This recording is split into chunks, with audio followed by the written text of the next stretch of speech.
हाँ भाई दोस्तों, तो चलो हम लोग अपनी क्वाड्रेटिक इस लेक्चर में जो हम लोग पढ़ने जा रहे थे पिछली क्लास में, हम एक बहुत शानदार मतलब जो पिछला लेक्चर है लेक्चर नंबर 2, वहां पर हमने एक क्वेश्चन से छोड़ा था। उस क्वेश्चन को हम लोग सबसे पहले डिस्कशन करेंगे, बट उससे पहले थोड़ी सी चर्चाएं कर लेते हैं। क्वेश्चन जो हमारा था वो हम लिख देते हैं आपके सामने। -1154x plus 1 is equal to 0 और इसके दो रूट थे, एक अल्फा और एक बीटा। ठीक है, और हमसे जो वैल्यू पूछी गई थी, find the value of y, एक एक्सप्रेशन अल्फा की पावर 1/4 प्लस बीटा की पावर 1/4 की वैल्यू हमसे पूछी गई थी। ये वैल्यू हम लोगों को निकालनी थी। ठीक है, कई सारे हमारे स्टूडेंट्स जो हैं जो अभी पढ़ रहे हैं, उन सारे लोगों के सवाल थे कि सर ऐसे क्वेश्चंस को हम लोग कैसे टैकल करें। काफी समय दिया, मतलब अगर आईआईटी में आ जाएगा तो क्या हमें इतना 15 मिनट देना पड़ेगा या इससे ज्यादा टाइम हम लोग कैसे इन्वेस्ट करेंगे।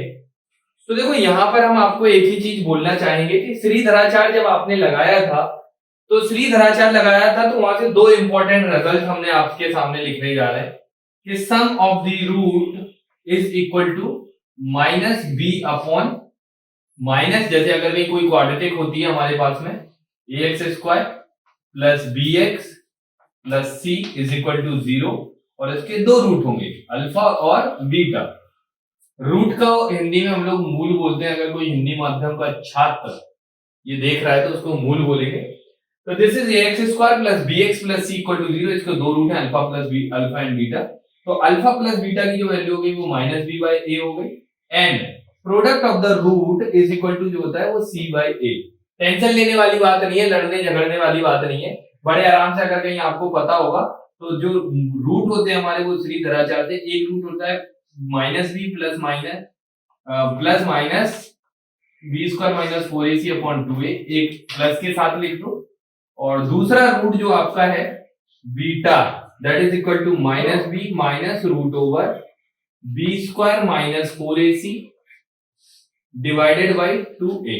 दोनों रूट से दोनों को ऐड करोगे तो आपका ये वाला एक्सप्रेशन जनरेट हो जाएगा और दोनों को मल्टीप्लाई करोगे तो होपफुली ये वाला एक्सप्रेशन आपका जनरेट हो जाएगा। बहुत सारे लोगों को ये जवाब नहीं पता होते हैं, तो इसलिए हमने आपको बता दिया कि इसको हम लोग करेंगे कैसे। बट इंपॉर्टेंट हमारा ये नहीं है, इस सवाल में इंपॉर्टेंट पार्ट है हमारा कि कैसे हम अल्फा की पावर 1/4 और कैसे हम बीटा की पावर 1/4 कैलकुलेट करेंगे। वैसे तो हमने यही लिखा था, लेकिन हमने आपके सामने एक छोटी सी बात लिखी है y। कुछ लोगों को फेमिलियरिटी होती है दूसरे लेटर से, तो ई भी मान सकते हो, मतलब कि जस्ट आपको अज्यूम करना है। ठीक है, तो जब ऐसे सवाल आपके सामने आ जाए आईआईटी में देखो, एक तो बहुत खतरनाक लेवल के सवाल आते हैं। जैसे जैसे आप क्वाड्रेटिक पढ़ोगे तो आपको कई सारी चीजों के बारे में आइडिया लगेगा, तो आपको समझ आएगा कि क्वाड्रेटिक में अच्छा कहीं ये ट्रांसफॉर्मेशन तो नहीं है। अभी आपके लिए ये हो सकता है वर्ड नया हो, लेकिन अगर कोई बच्चा पूरी क्वाड्रेटिक पढ़ने के बाद तो ये वीडियो देख रहा है तो उसके लिए सबसे इंपॉर्टेंट बात है कि उसको कहीं ना कहीं वो अटक सकता है कि ये ट्रांसफॉर्मेशन वर्ड क्या है, ट्रांसफॉर्मेशन होता क्या है। ठीक है, तो ये ट्रांसफॉर्मेशन कुछ नहीं लगना है यहाँ पर सीधी सिंपल सी अपनी जनरल थ्योरीज लगनी है। और वो जनरल थ्योरीज में क्या है कि आपको अल्फा प्लस बीटा की वैल्यू किसके बराबर है 1154 एंड अल्फा बीटा की वैल्यू किसके बराबर है 1। बस सर मजा आ गया। इसी का हमें भरपूर इस्तेमाल करना है और सारे सवाल की मतलब कहते हैं कि टैकलिंग निकालनी है। कैसे निकालेंगे ये देखते हैं। देखो हम लोगों के पास में कोई ऑप्शन नहीं था 1/4 निकालने का, ऐसा कोई रूल नहीं होता है, बहुत सारी दिक्कतें होती हैं। हमने क्या किया, फटाक से हमने इसकी स्क्वायरिंग कर दी। तो E square is equal to root alpha plus root beta plus 2 times alpha की पावर 1/4 इंटू बीटा की पावर 1/4, यानी अल्फा बीटा की पावर 1/4। यही होगा अगर स्क्वायरिंग कर देंगे दोनों तरफ। अगर हम स्क्वायरिंग करेंगे दोनों तरफ, स्क्वायरिंग ऑन बोथ साइड, तो क्या आएगा, यही आएगा आंसर। लेकिन यहां पर सबसे अच्छी बात है कि ये root alpha plus root beta plus 2 हो गया, ये this is equal to e square. मतलब अपना सारा का सारा सवाल अब इस बात पे टिक गया कि अगर रूट अल्फा और रूट बीटा पता है तो हमें ई स्क्वायर की वैल्यू पता है और ई स्क्वायर की वैल्यू पता है, तो रूट निकाल लेंगे सर। यही हुआ ना मतलब। हम एक काम करते हैं, इसको जैसे निकाल रहे थे तो इसको एक काम करते हैं, इसको नया वेरिएबल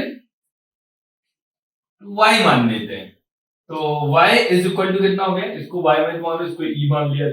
अगर root alpha plus root beta ये हो, और इसकी स्क्वायरिंग करोगे जब आप, तो y square is equal to alpha plus beta plus 2 times root over alpha beta, ये तो हो गया 1, और इसकी जगह पे कितना लिख सकते हैं हम लोग 1154, that will comes out to be 1154 plus 2, this will equal to, या this will equal to 1156, this is Y square. यानी कि वाई स्क्वायर 1156। अगर थोड़ा सा भी दिमाग लगाओगे तो ऐसा सवाल है, आईआईटी ने पूछा, सर ऐसा तो नहीं है 1156 किसी का स्क्वायर हो, तो स्क्वायर भी देखो कैसे देखेंगे, 40 से कम होगा और 30 से ज्यादा होगा, 900 से बड़ा है और 1600 से छोटा है, तो यही होगा। तो 16 लाना है तो 16 लास्ट में किसके स्क्वायर में आता है, सर 34 जैसा कुछ लग रहा है, तो ये किसका स्क्वायर होना चाहिए 34 का। चेक करोगे तो 34 का स्क्वायर निकलेगा, and this is equal to 34 plus 2 is equal to 36, this is e square. तो ई की वैल्यू फाइनली हमारी किसके बराबर आ गई, 6 के बराबर आ गई। किसके बराबर आ गई, 6 की। तो आपको मालूम चल गया होगा कि बेसिकली हमें ऐसे सवाल को कैसे सॉल्व करना है। देखो जो डर गया वो खत्म हो गया, उससे कोई भी सवाल नहीं होने वाला है, आपसे भी नहीं होगा। डरना नहीं है किसी भी पॉइंट पर, आपको ये नहीं देखना है कि हमें ये इस वाले पॉइंट पर इसका डर लग रहा है। अभी देखो हम इस तरीके की और भी प्रॉब्लम्स करेंगे जो आईआईटी में कहीं ना कहीं आए हुए हैं या किसी कंपटीशन में आए। यकीन मानिए इस सवाल में इतनी सी छोटी सी बात थी, मतलब कि जिसने ई माना स्क्वायरिंग किया सवाल खत्म। अगर यहाँ पे 1/3 होता तो क्यूब करते, लेकिन सवाल को सॉल्व कर लेते। ठीक है, क्या कर लेते, सवाल को सॉल्व कर लेते। जैसे अगर हम आपसे बोले 1/3 है तो सवाल को सॉल्व करके दिखाओ, तो लिखते कैसे होगा, थोड़ा सा टेकलिंग तो कर ही सकते, सवाल कहां तक पहुंचता है फिर उसके बाद आगे देखेंगे। तो ई की वैल्यू किसके बराबर होगी, अल्फा की पावर 1/3 प्लस बीटा की पावर 1/3, तो ई क्यूब किसके बराबर हो गया हमारा, this is equal to alpha plus beta plus 3 times alpha की पावर 1/3 इंटू बीटा की power 1/3 into alpha plus beta, मतलब वापस से ई आ गया। तो E cube is equal to 1154 plus 3 times E. अगर हम इसी सवाल में देखो एग्जामिनर के हाथ में वो कुछ ऐसा भी आपसे पूछ सकता था कि 3e की वैल्यू बता दो, तो ये किसके बराबर हो जाएगी 1154, लो आंसर आ गया। लेकिन वो क्यूब करने की हिम्मत आप जनरेट तो करो। अगर आपने एक बार क्यूब करने की हिम्मत जनरेट कर ली तो आपसे बड़ा सा बड़ा सवाल खत्म हो जाएगा। एक सवाल जो आपके लिए एक बड़ी प्रॉब्लम क्रिएट करेगा वो कभी होने ही नहीं वाली, ठीक है, वो कभी आपके सामने आने ही नहीं वाली। जैसे कि अगले सवाल की तरफ अगर हम बढ़े, देखो मैं एक मोनोटोनिक फ्लो में पढ़ाता रहता हूँ। सबसे पहली बात, कोई यहाँ वहां की बातें नहीं रहती हैं, उसके पीछे का सिर्फ इतना सा रीजन है, सिंपल सा रीजन है कि आपको सब्जेक्ट सिखाना है, बातें नहीं सिखानी है। बातें सिखाने के लिए संदीप माहेश्वरी काफी है, ठीक है, ज्ञान और वो सब सीखने के लिए आप मिल जाओगे। ठीक है, आपको सिर्फ सब्जेक्ट आना चाहिए। अगर मैथ आती है तो ये चैनल है, नहीं आती है बातें सीखनी है तो बहुत सारे चैनल है, यूट्यूब भरा पड़ा है इन सारी बातों से। ठीक, तो नेक्स्ट सवाल की तरफ आगे बढ़ने से पहले, जैसे सपोज अगर हम आपसे बोले क्वाड्रेटिक इक्वेशन है x square minus 2x plus 5 is equal to 0, इसके दो रूट हैं, एक अल्फा है और एक बीटा है। Alpha and beta is the root of this equation. अब देखो हम जो बात आपको बोलेंगे उसका एक अपने आप में बहुत इंपॉर्टेंट रूल है, बट पहले हम आपको बोलेंगे कि ये वीडियो को पॉज कर लें और इसको अटेम्प्ट करें। 1 घंटा लगता है, आधा घंटा लगता है, 15 मिनट लगते हैं, 30 सेकंड लगते हैं, 10 सेकंड में सवाल करते हो, ये चीजें आप देखना। यकीन मानिए अगर जो ये बात सोच के ये करेगा तो इस सवाल की ब्यूटी पता चलेगी। और अगर नहीं वो लगातार एक फ्लो में ये वीडियो देखता चला जाएगा तो उसको नहीं पता चलेगा कि सर इस सवाल में ऐसा क्या, उसको लगेगा हाँ सर ये क्या खास बात है। और यकीन मानिए एग्जाम में वो काम आप नहीं करोगे जो हम यहाँ पे बताने वाले हैं। ठीक है, हमने बोला alpha and beta are the roots of this equation. तो सबसे पहली बात, find the value of alpha cube plus alpha square minus alpha plus 22। हमें इसकी वैल्यू निकालनी है। और अगली वैल्यू हमें निकालनी है beta cube plus 4 beta square minus 7 beta. दूसरी वैल्यू हमें कैलकुलेट करनी है beta cube plus 4 beta square minus 7 beta plus 35। ठीक है, ये वैल्यूज हमें कैलकुलेट करनी है। अब बहुत अगर क्वेश्चन टफ बनाना है हमें तो हम बोल देंगे एक ऐसी क्वाड्रेटिक इक्वेशन फाउंड करो जिसका रूट ये गामा है और ये एक डेल्टा है, एक डेल्टा और गामा। तो मेन मतलब क्या है, हमें गामा और डेल्टा का वैल्यू कैलकुलेट करना है, ये मतलब हुआ। ठीक है, और अगर आपको लगता है ये एक क्वेश्चन था हमारे लिए, ठीक है, क्वेश्चन था this is the root and this find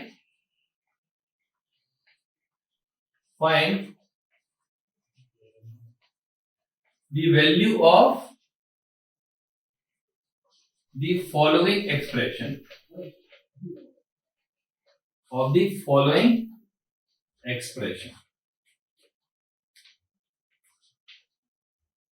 ठीक है, ये फॉलोइंग एक्सप्रेशन आपके सामने, इनकी वैल्यू आपको कैलकुलेट करनी है। बड़ी आसान सी बातें हैं जो हमने आपको बोली है, बट फिर भी आपको कैलकुलेट करना है कि कैसे आप इसको करते हो। आपकी आईक्यू देखते हैं, 2-4 सवाल और लेंगे इसके वीडियो में। तो देखो मिटा रहे हैं पहले, ठीक है, या लिखा रहने देते हैं। तो देखो हमारी बात है, होपफुली आप इस क्वेश्चन को अटेम्प्ट कर चुके होंगे वीडियो को पॉज करके, और थोड़ी सी कई लोगों ने इसको कर भी लिया होगा और कई लोगों ने हाथ भी खड़े कर दिए होंगे अभी तक, और उनको लग रहा होगा कि नहीं सर अब हमसे नहीं हो रहा है, अब आप सॉल्व करके दिखाओ, ये उन्होंने बोल दिया होगा, मतलब कि रेज देयर हैंड्स। तो क्वेश्चन में देखो इतना कुछ खास नहीं था। क्वेश्चन में क्या खास नहीं था, alpha and beta are the roots of this equation, ये लाइन एक इंपॉर्टेंट लाइन थी।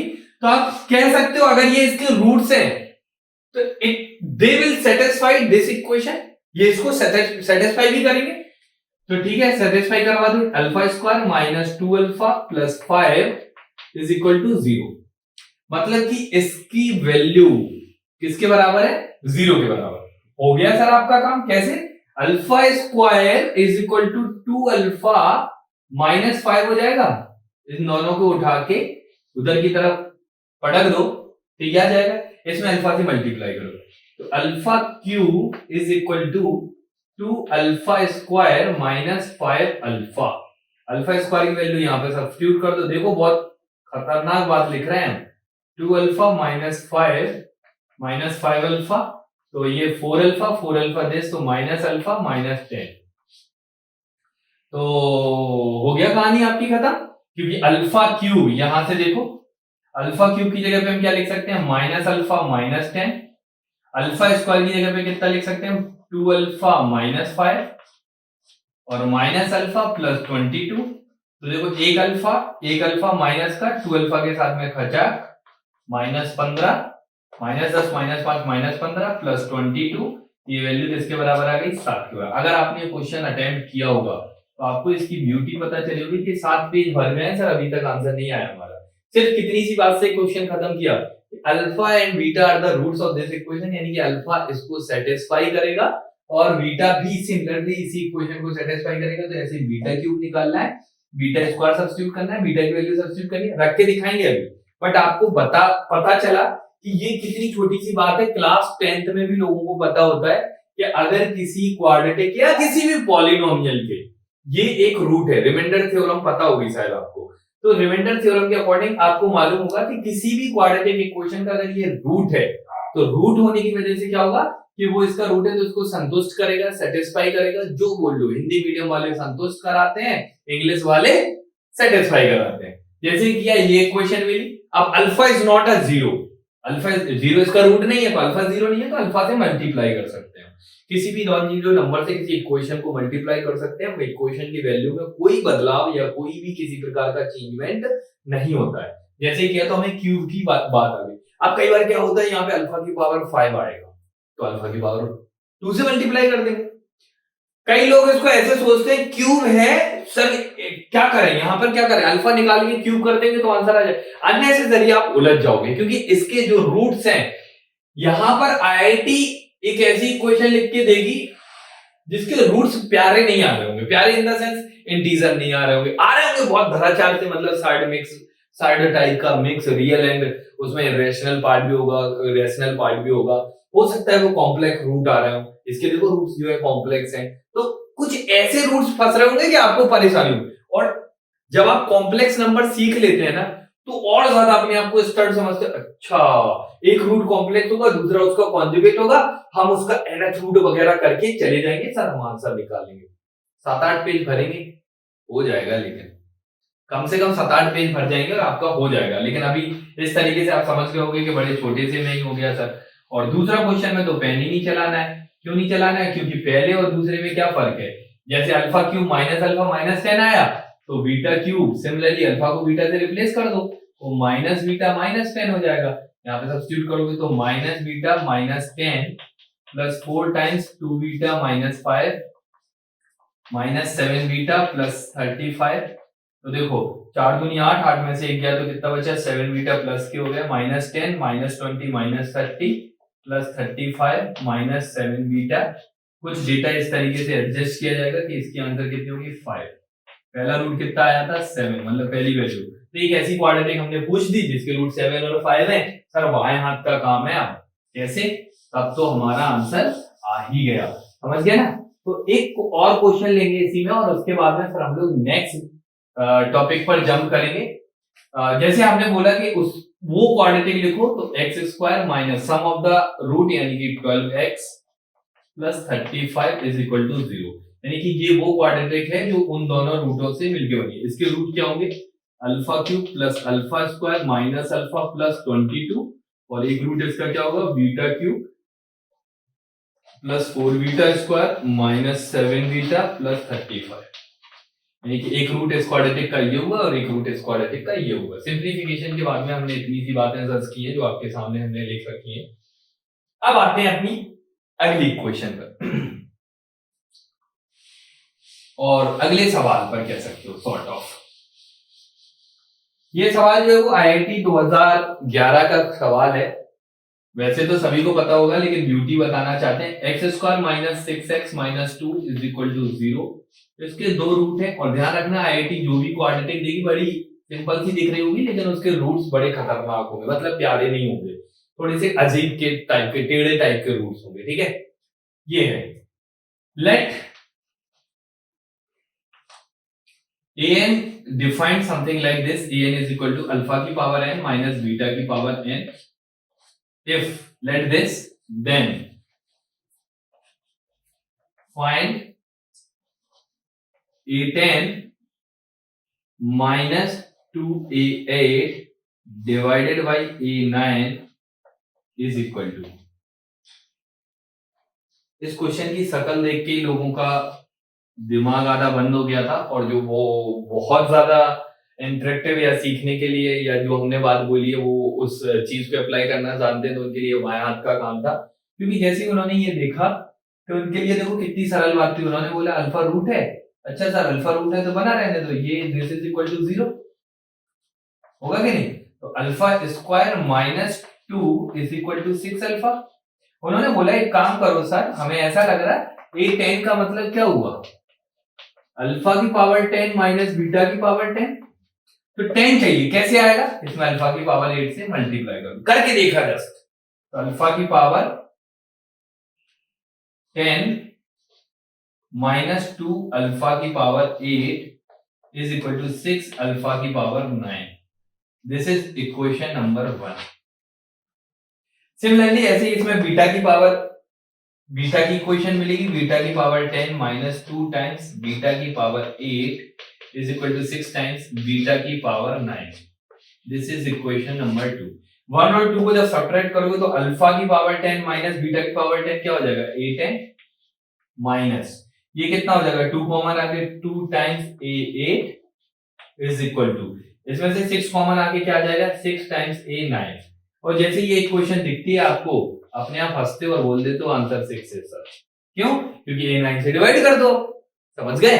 तो ये पूरा सवाल आपके सामने है, टफ नहीं है, बस ऐसे ही थोड़े से स्मार्ट से सवाल हमने आपके लिए लेके आए।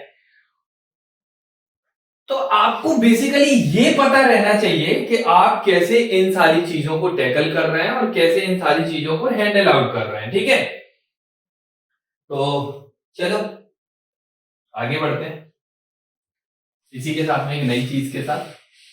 ये सवाल आपने सॉल्व कर लिया होगा, थोड़ी सी थ्योरी पार्ट लेके। वैसे मैथ्स में थ्योरी नाम पे कुछ नहीं होता है, बट फिर भी थोड़ी थोड़ी चीजें तो देख ही सकते हैं। जैसे कि अगर हम बात करें कि एक क्वाड्रेटिक है,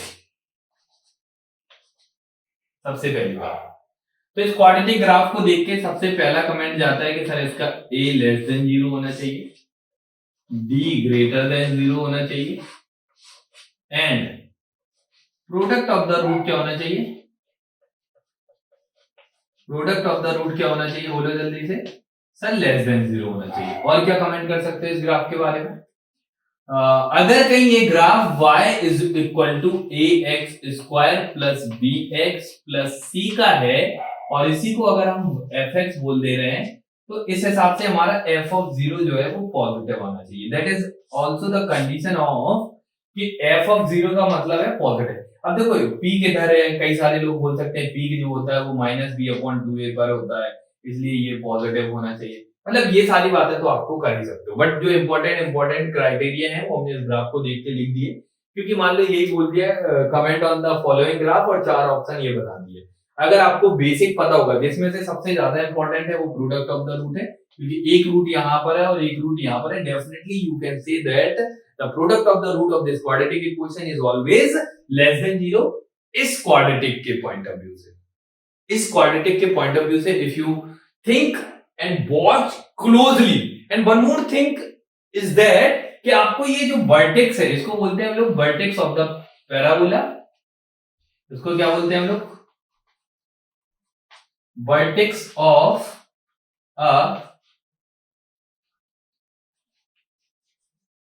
पैराबोला, या इसी को हम लोग बोलते हैं वर्टेक्स ऑफ अ पैराबोला ये बोल सकते हो, या इसी को हम लोग बोलते हैं मिनिमम और मैक्सिमम पॉइंट का एक्स कोऑर्डिनेट किसी भी क्वाड्रेटिक के लिए। बट वो इतना ज्यादा इंपॉर्टेंट नहीं लगता है हमें। इंपॉर्टेंट जो हम बताने वाले हैं अब उस पर हम लोग चर्चा करेंगे, ठीक है। इंपॉर्टेंट जो बात हम लोग बताने वाले हैं उस पर हम लोग चर्चा करेंगे। लास्ट थिंग है आज के लेक्चर की और उस लास्ट थिंग को हम लोगों को अच्छे से डिसाइड करना है, बहुत अच्छे से डिसाइड करना है, ठीक है।